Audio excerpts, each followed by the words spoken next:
Money jokes. A businessman called and had a question about the documents he needed in order to fly to China. After a lengthy discussion about passports, I reminded him he needed a visa. Oh no, I don't. I've been to China many times and never had to have one of those. I double-checked, and sure enough, his stay required a visa. When I told him this, he said, "Look, I've been to China 4 times and every time they have accepted my American Express." Blonde jokes. Q. What's a blonde's favorite wine? A. Daddy, I want to go to Miami. Money jokes. A young college co-ed came running in tears to her father. "Dad, you gave me some terrible financial advice." "I did." "What did I tell you?" said the dad. "You told me to put my money in that big bank, and now that big bank is in trouble." "What are you talking about?" "That's one of the largest banks in the state," he said. "There must be some mistake." "I don't think so," she sniffed. "They just returned one of my checks with a note saying, insufficient funds." Cop jokes.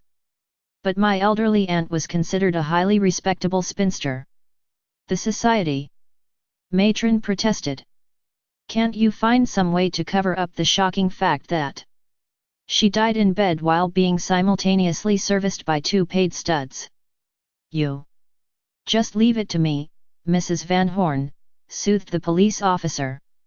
"I'll just put it in my report that she died at the stroke of 2. Cop jokes. The judge said to the defendant, "I thought I told you I never wanted to see you in here again." "Your Honor," the criminal said, "that's what I tried to tell the police, but they wouldn't listen." Cop jokes. 1. You have the right to remain motionless, or you may elect to run away from me. 2. Should you decide to run, I shall direct my K-9 to chase you down to the ends of the earth. 3. You have the right to have your lawyer run with you. Should he refuse, a recent law school graduate will be appointed by the court to jog along with you.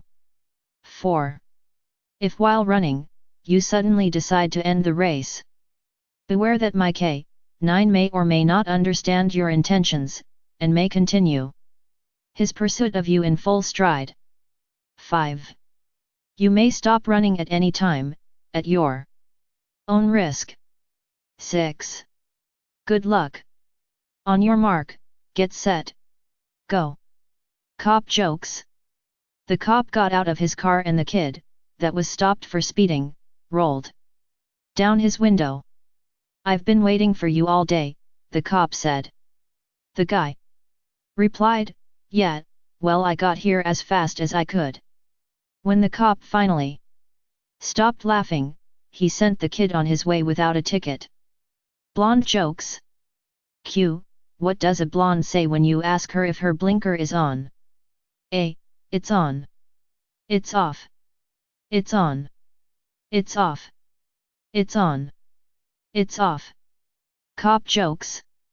This guy calls his wife at work and says, "Don't worry, I'm fine and the damage is minimal." She says, "Oh my gosh, what happened?" He says, "I was coming back from lunch and a bird hit my car windshield." "How much damage did it do?" she asked. "Minimal, however I did get a ticket." "A ticket? How did you get that?" "Well, I managed to reach the bird through the window and throw it behind me. However, it hit the windshield of the car behind me. It was a highway patrol car. And the officer gave me a ticket." "What for?" she asked, "damaging his windshield?" "No, for flipping him the bird." Military jokes. General Peter Pollock, the Navy chief, was visiting his colleague General Marshall, who was in charge of the Army. General Pollock arrives at the military camp and is greeted by Marshall. They both walk around the place, and Pollock asks, "So how are your men, Marshall?" Very well trained, Peter. I hope so. You see, my men over at the Navy are so well trained, you could see they're the bravest men all over the country. Well, my men are very brave, too. I'd like to see that. So Marshall calls an under-trainee and says, James. I want you to stop that tank coming here with your body. Are you crazy? It'd kill me, you idiot. I'm out of here. As James ran away, Marshall turned to a bewildered Pollock and said, You see. You have to be pretty brave to talk like that to a general.